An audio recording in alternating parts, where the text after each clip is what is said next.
ஆதன் news நேயர்களுக்கு வணக்கம். நான் கவிபாரதி. தலைப்புச் செய்திகளை காணலாம். பெரியார் குறித்து அவதூறு பேசியதாக தொடரப்பட்ட வழக்குகள் ஒன்றாக சேர்த்து விசாரிக்க கோரிய சீமான் மனுவை தள்ளுபடி செய்தது சென்னை உயர்நீதிமன்றம். மலையேற்ற சுற்றுலா மூலம் 3 மாதங்களில் 63 லட்சம் ரூபாய் வருவாய். முதலமைச்சர் ஸ்டாலின் பெருமிதம். டெல்லியில் பிரதமர் மோடியை சந்தித்தார் இசையமைப்பாளர் இளையராஜா. லண்டன் சிம்போனி இசை அரங்கேற்றம் குறித்து பேசியதாக தகவல்.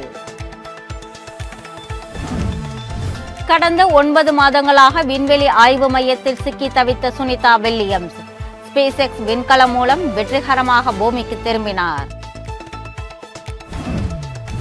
சுனிதா வில்லியம்ஸை இந்தியாவில் பார்க்க நாடே ஆவலாக காத்திருக்கிறது. இந்தியாவின் மகள் என குறிப்பிட்டு பிரதமர் மோடி வாழ்த்து. இனி தொடர்வது விரிவான செய்திகள். சர்வதேச விண்வெளி ஆய்வு மையத்தில் இருந்து பூமி திரும்புவதற்கு முன்பாக அங்கிருந்தபடியே தனது குழுவினருடன் விண்வெளி வீராங்கனை சுனிதா வில்லியம்ஸ் புகைப்படம் எடுத்துக்கொண்டார். சர்வதேச விண்வெளி நிலையத்தில் கடந்த 9 மாதங்களாக சிக்கி தவித்து வரும் இந்திய வம்சாவளியை சேர்ந்த நாசா விண்வெளி வீராங்கனையான சுனிதா வில்லியம்ஸ் மற்றும் மற்றொரு விண்வெளி வீரரான வில்மோர் ஆகியோரை பூமிக்கு அழைத்து வருவதற்காக அனுப்பப்பட்ட அமெரிக்காவின் ஸ்பேஸ் எக்ஸ் நிறுவனத்தின் டிராகன் விண்கலன் வெற்றிகரமாக ஞாயிற்றுக்கிழமை சென்றடைந்தது. டிராகன் விண்கலனில் அவர்கள் இன்று வெற்றிகரமாக பூமிக்கு திரும்பினார்கள். பூமி திரும்பும் உத்தரவு பிறப்பிக்கப்படுவதற்கு முன்பு சுனிதா வில்லியம்ஸ், புச் வில்மோர், நிக் ஹாவுக், ரஷ்யாவை சேர்ந்த அலெக்சாண்டர் உள்ளிட்டோர் குழு புகைப்படம் எடுத்துக்கொண்டனர். தமிழகத்தில் மலையேற்ற சுற்றுலா மூலம் சுமார் 63 லட்சம் ரூபாய் வருவாய் ஈட்டப்பட்டுள்ளதாகவும் ட்ரக் தமிழ்நாடு சுற்றுலாவை அர்த்தமுள்ளதாக மாற்றியுள்ளது என்றும் முதலமைச்சர் ஸ்டாலின் மகிழ்ச்சி தெரிவித்துள்ளார். இதுகுறித்து அவர் வெளியிட்டுள்ள எக்ஸ் தள பதிவில் கடந்த 3 மாதங்களில் 4792 மலையேற்ற வீரர்கள் மூலம் 63,43,000 ரூபாய் வருவாய் ஈட்டப்பட்டுள்ளதாக குறிப்பிட்டுள்ளார்.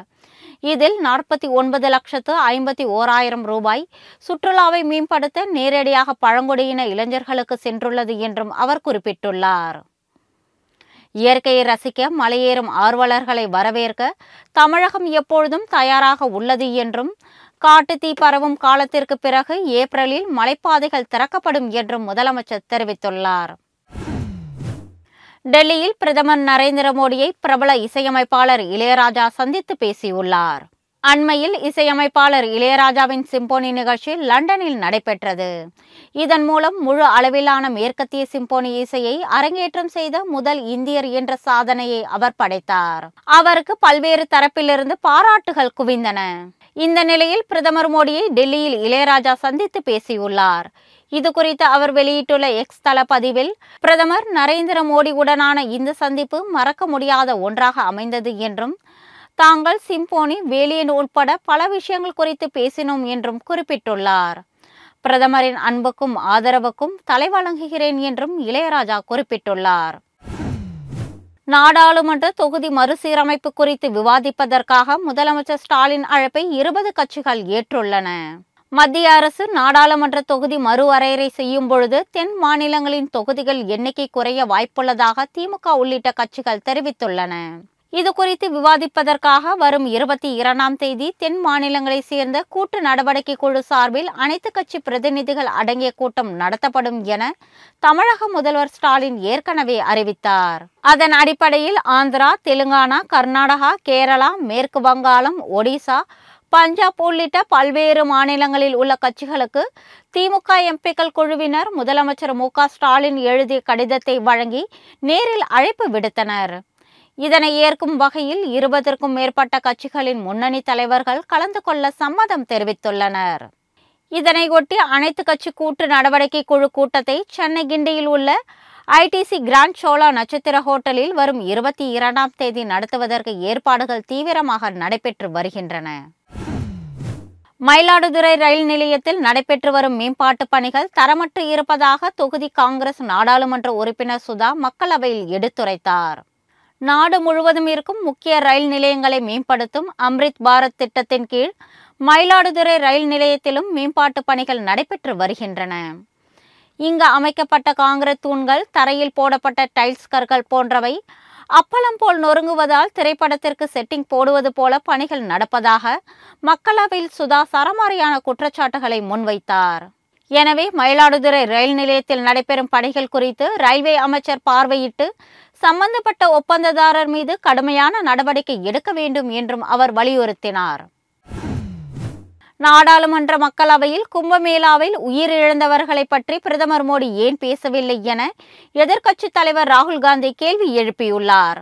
நாடாளுமன்ற மக்களவையில் பிரதமர் மோடி உத்தரப்பிரதேசத்தில் நடைபெற்ற மகா கும்பமேளாவின் வெற்றி குறித்து உரையாடிய பொழுது நாட்டின் ஒற்றுமையால் கிடைத்த சக்தி என்றும், மகா கும்பமேளாவின் பொழுது நாட்டின் பிரம்மாண்டத்தை ஒட்டுமொத்த உலகமும் கண்டு வியந்தது என்றும் பெருமிதம் தெரிவித்தார். இதைத் தொடர்ந்து எதிர்க்கட்சித் தலைவர் ராகுல் காந்தி பேசிய பொழுது, கும்பமேளா நம்முடைய வரலாற்று மற்றும் கலாச்சாரம் என்று பிரதமர் கூறியதை ஆதரிப்பதாகவும், ஆனால் கும்பமேளாவில் உயிரிழந்தவர்களுக்கு பிரதமர் ஏன் அஞ்சலி கூறவில்லை என்று வினவினார். மகா கும்பமேளாவுக்கு சென்ற இளைஞர்கள் வேலைவாய்ப்பு வழங்குமாறு பிரதமரிடம் எதிர்பார்க்கிறார்கள் என்று கூறிய ராகுல் காந்தி, ஜனநாயக கட்டமைப்பின்படி மக்களவையில் அனைவருக்கும் பேச அனுமதி அளிக்கப்பட வேண்டும் என்றும், ஆனால் எதிர்க்கட்சியினரை பேச அனுமதிக்காதது புதிய இந்தியாவா என்றும் விமர்சித்தார். புதுச்சேரியில் உள்ள கடைகளில் தமிழில் பெயர் பலகை கட்டாயமாக இருக்க வேண்டும் என்று முதல்வர் ரங்கசாமி அதிரடியாக அறிவித்துள்ளார். புதுச்சேரியில் நடைபெற்ற பட்ஜெட் கூட்டத்தொடரின் கேள்வி நேரத்தின் பொழுது புதுச்சேரியில் பல இடங்களில் வணிக நிறுவனங்களின் பெயர் பலகை ஆங்கிலத்தில் மட்டுமே உள்ளது என்று சட்டப்பேரவை உறுப்பினர்கள் சுட்டிக்காட்டினர். இதற்கு பதிலளித்து பேசிய முதலமைச்சர் ரங்கசாமி, புதுச்சேரி யூனியன் பிரதேசத்திற்கு உட்பட்ட அனைத்து இடங்களிலும் வணிக நிறுவனங்களின் கட்டாயமாக தமிழ் பெயர் பலகை இருக்க வேண்டும் என்றும் கூறினார். மேலும் அரசு விழா அழைப்பிதழ்களிலும் தமிழ் இடம்பெற்றிருக்க வேண்டும் என்றும் முதலமைச்சர் ரங்கசாமி திட்டவட்டமாக தெரிவித்தார். பெரியார் குறித்து அவதூறாக பேசியதாக தொடரப்பட்ட அனைத்து வழக்குகளையும் ஒன்றாக சேர்த்து விசாரிக்க கோரிய சீமானின் மனுவை சென்னை உயர்நீதிமன்றம் தள்ளுபடி செய்துவிட்டது. நாம் தமிழர் கட்சி தலைமை ஒருங்கிணைப்பாளர் சீமான் கடந்த ஜனவரி மாதம் வடலூரில் பெரியார் குறித்து சர்ச்சைக்குரிய வகையில் கருத்துக்களை தெரிவித்தார். இது தொடர்பாக சீமான் மீது அளிக்கப்பட்ட புகாரின் அடிப்படையில் கடலூர், கோவை உள்ளிட்ட பல்வேறு மாவட்டங்களில் உள்ள காவல் நிலையங்களில் 50க்கும் மேற்பட்ட வழக்குகள் பதிவு செய்யப்பட்டுள்ளன. இந்நிலையில் இந்த வழக்குகள் அனைத்தையும் ஒன்றாக இணைத்து ஒரே வழக்காக விசாரிக்க கோரி சீமான் உயர்நீதிமன்றத்தில் மனு தாக்கல் செய்தார். ஒரு விசாரணை அதிகாரியை நியமித்து அனைத்து வழக்குகளையும் ஒன்றாக இணைத்து விசாரிக்க உத்தரவிட வேண்டும் என மனுவில் கோரிக்கை விடுக்கப்பட்டிருந்தது. இந்த மனுவை விசாரித்த நீதிபதி ஜி.கே. இளந்திரையன், எந்தெந்த காவல் நிலையங்களில் வழக்குகள் பதிவு செய்யப்பட்டுள்ளன, அந்த முதல் தகவல் அறிக்கைகள் எங்கே என நீதிபதி கேள்வி எழுப்பினார். முதல் தகவல் அறிக்கைகள் அனைத்தும் முடக்கப்பட்டுள்ளதாக சீமான் தரப்பில் இதற்கு பதில் அளிக்கப்பட்டது. இதையடுத்து எந்த விவரங்களும் இல்லாமல் இந்த மனு தாக்கல் செய்யப்பட்டுள்ளதால் எப்படி உத்தரவு பிறப்பிக்க முடியும் என கேள்வி எழுப்பிய நீதிபதி மனுவை தள்ளுபடி செய்து உத்தரவிட்டார். நாட்டு இன நாய்கள் வளர்ப்பை ஊக்குவிக்கும் வகையில் தேனியில் நடத்தப்பட்ட நாய் கண்காட்சி பார்வையாளர்களை வெகுவாக கவர்ந்தது. தேனி அருகே உள்ள தப்புக்குண்டுவில் அரசு கால்நடை மருத்துவக் கல்லூரி மற்றும் ஆராய்ச்சி நிலையத்தில் நாட்டின வகையை சேர்ந்த கோம்பை நாய் பாதுகாப்பு கருத்தரங்கு மற்றும் கண்காட்சி நடைபெற்றது.